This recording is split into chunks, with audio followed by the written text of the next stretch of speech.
Hi, I'm Mitchell Smolensky. And I'm Annie Sellers. And welcome to JCTV News, Beyond the Headlines. For our first story today, we recently had our annual Cavalier Day for our feeder schools. Here's Miss Davis with a recap of the day.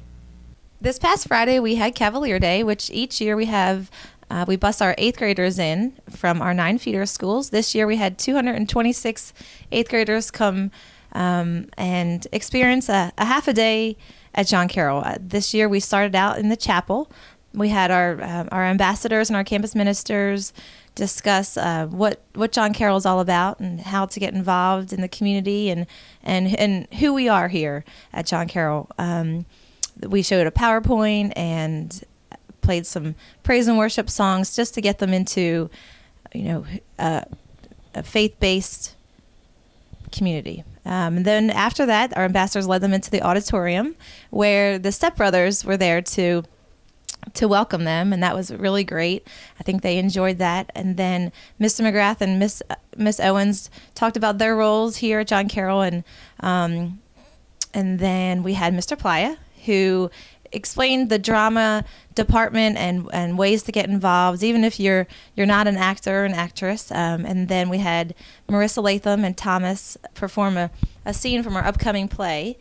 And then we had the mixed ensemble perform 2 great songs, and they really got into that. We had our student council perform a skit, and then we got them ready for a rally of pep in the auditorium, which is a really great way to get them excited. Normally, in the past, we've had a fake pep rally, but last year we decided to actually have them involved. So we got them geared up and into the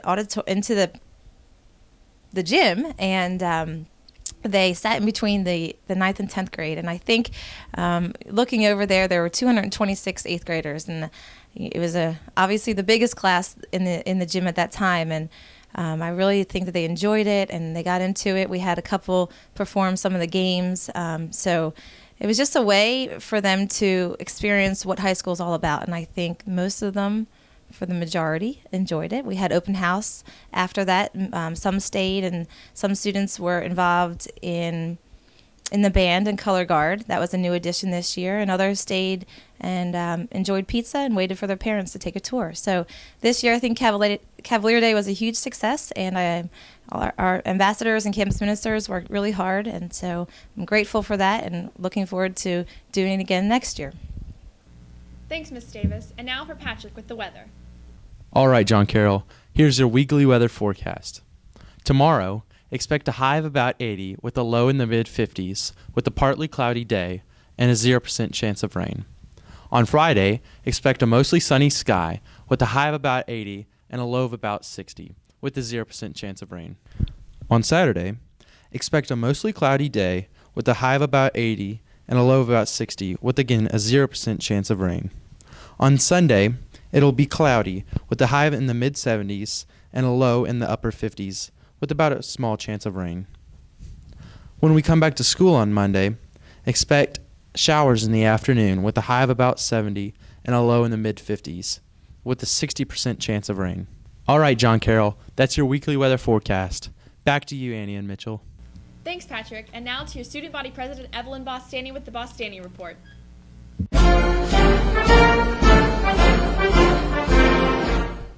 My name is Evelyn Bostani, and this is your Bostani Report. Great job to all the seniors last week in senior night. Cavalier Day last Friday was a huge success. Thank you to all who helped out.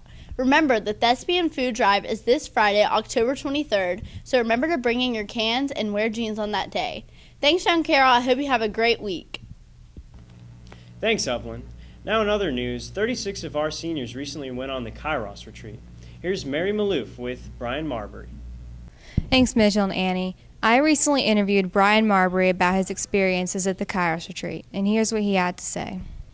So, Brian, can you tell me what the Kairos retreat is? Well, it's a mixture between a religious and personal retreat where everyone who went really connected with each other, and we enjoyed each other's company and prayed, and yeah. I understand that you can't discuss most of the activities that you guys did there, but what can you discuss? Well, we went to mass every day, and we prayed every day, and we ate every day, and, you know, we did everything that we usually do with our lives unless you don't pray or go to mass. I know people don't go to mass every day. Well, except there was this one joke that only old people go to daily mass.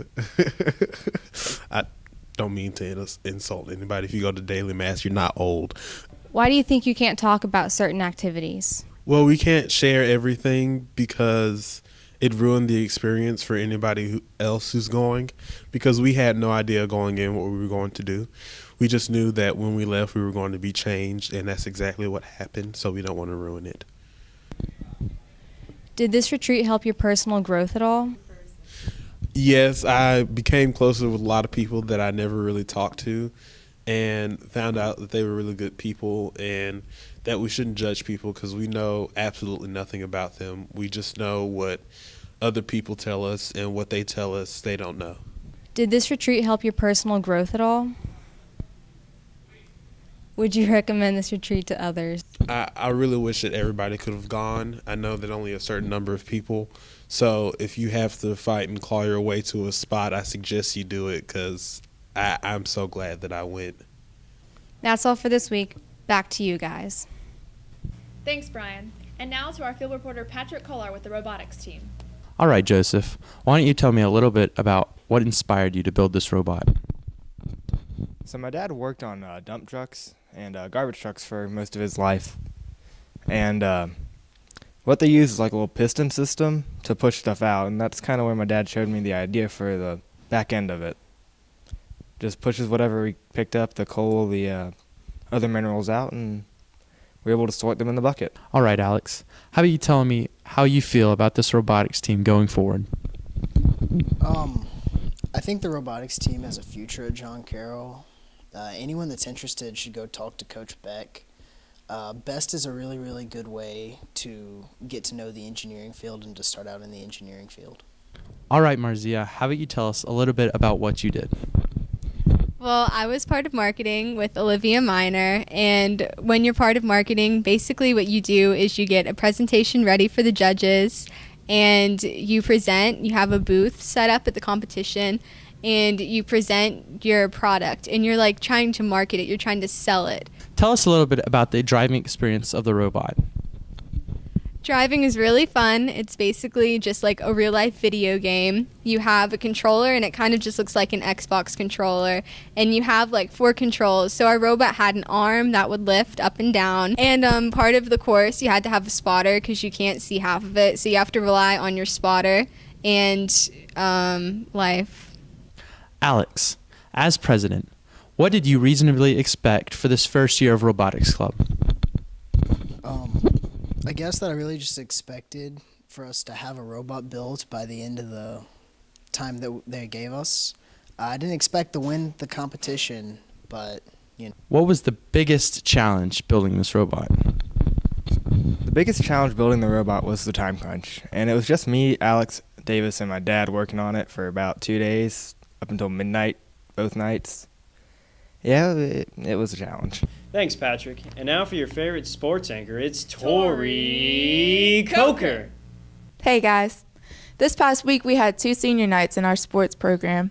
The first was volleyball, and the second was football. Congratulations to the volleyball team for beating Vestavia in their senior night, and also for their victories against Clay Chalkville and in the Lawrence County area tournament.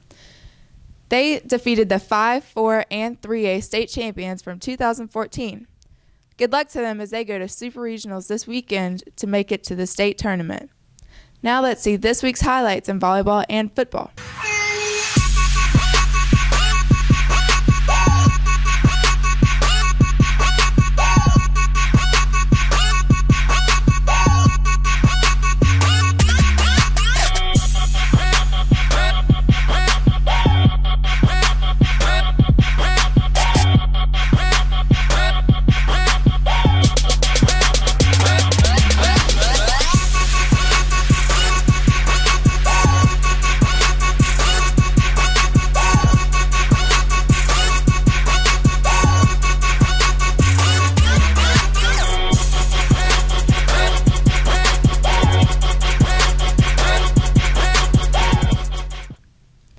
Everyone come out and support the Lady Cavs volleyball team as they go on to Super Regionals and as they hopefully make it to state.